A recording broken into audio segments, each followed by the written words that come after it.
গণভোট এখন অপ্রয়োজনীয়, সংবিধানে নাই, গণভোট আনবো আমরা সংবিধানে। বাংলাদেশের মানুষের মুক্তি পেতে গেলে বাম গণতান্ত্রিক বিকল্প শক্তি সমাবেশ গড়ে তোলা ছাড়া অন্য কোনো বিকল্প নাই।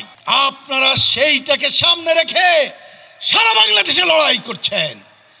এই সময় নানা তরিকা আমাদের সামনে আসছিল, এইটা হলে হয়ে যায়, ওইটা হলে হয়ে যায়।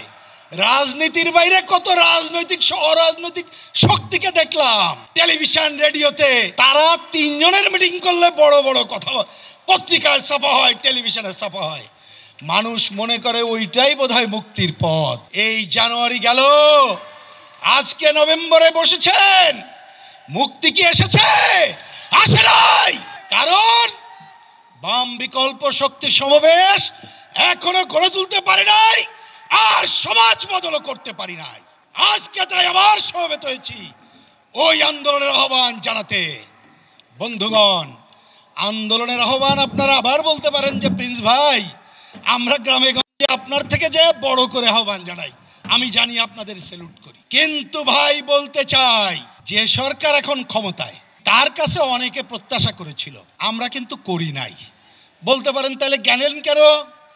ওই যে আলোচনায় একটা সরকার গণঅভ্যুত্থানের মধ্য দিয়ে গঠিত হয়েছে, আমরা একটু দেখতে চাই কি করবে। কিন্তু মনে রাখেন, অন্যদের কেনা যায়, অন্যদের সুবিধাবাদী হিসাবে তাদের চেয়ার উন্মোচিত হয়। কমিউনিস্ট পার্টিকে কেনা যায় না, সুবিধাবাদীও দেখা যায় না। তাই তো ওই সনদে আমরা স্বাক্ষর করি নাই। কারণ সনদের নামে কি?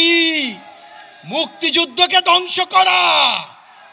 মুক্তিযুদ্ধের চার মূলনীতি শুধু না, আমাদের মুক্তিযুদ্ধকে ভুলিয়ে দিয়ে ওই ৭৪-এর এজেন্ডা নতুন করে বাস্তবায়ন করতে চায়। আমাদের কথা অনেকে বিশ্বাস করে নাই। গতকাল ইউনূস সাহেব একটা ভাষণ দিয়েছে, আমার হাতে সময় নেই, এই জন্য সংক্ষেপে শেষ করব। তার আগে আলী রিয়াজ সাহেব, ওনাকে দায়িত্ব দেওয়া হয়েছিল। আমরা এখানে বামপন্থী নেতারা আছেন, গত অক্টোবরে ইউনূস সাহেবকে বলেছিলাম, আপনি কেন ওনাকে আনলেন? কারণ উনি তো সংবিধান পুনর্লিখন করতে চায়। আমরা তো সংবিধান সংস্কার চাই, যারা ৭২ সাল থেকে কমিউনিস্ট পার্টি বলেছে। আমাদের কথা শোনে নাই। ছলে বলে কৌশলে ওইটাই যে করতে চায়, গতকালকার ইউনূস সাহেবের ভাষণে সেটি পরিষ্কার।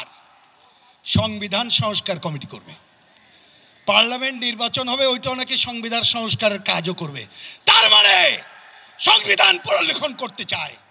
আমাদের রাষ্ট্রপতি একটা আদেশ দিলেন, এইটা নিয়ে বিতর্ক আছে, আইনবিদরা বিতর্ক করুক, আমি সেদিকে যেতে চাই না। এইটা ওনার অধিকার আছে কিনা আমি আইনবিদদের কাছে জিজ্ঞেস করি। তার মানে বাংলাদেশকে সাম্রাজ্যবাদের চক্রান্তে, সাম্প্রদায়িক শক্তির চক্রান্তে, পুঁজিবাদী ব্যবস্থার চক্রান্তে আজকে তারা আষ্টে পৃষ্ঠে বেঁধে চলতে চায়। ঠিক এই সময় আমরা এখানে সমবেত হয়েছি। আমি পরিষ্কার করে ইউনূস সাহেবের উদ্দেশ্যে বলি, আর এক সেকেন্ডও আপনাকে সময় দেওয়া যাবে না। নির্বাচনের তারিখ ফেব্রুয়ারি বলেছেন, অনতিবিলম্বে ঘোষণা দিন। আর গণভোট এখন অপ্রয়োজনীয়, সংবিধানে নাই, গণভোট আনবো আমরা সংবিধানে। গণভোট যখন দরকার হয় তখন করব। নির্বাচিত পার্লামেন্ট যখন সংবিধান সংস্কার করবে, আমরা একমত হলে প্রয়োজনে গণভোট করব। এখন অপ্রয়োজনীয় কথা বলে সময় ক্ষেপণ করবেন না।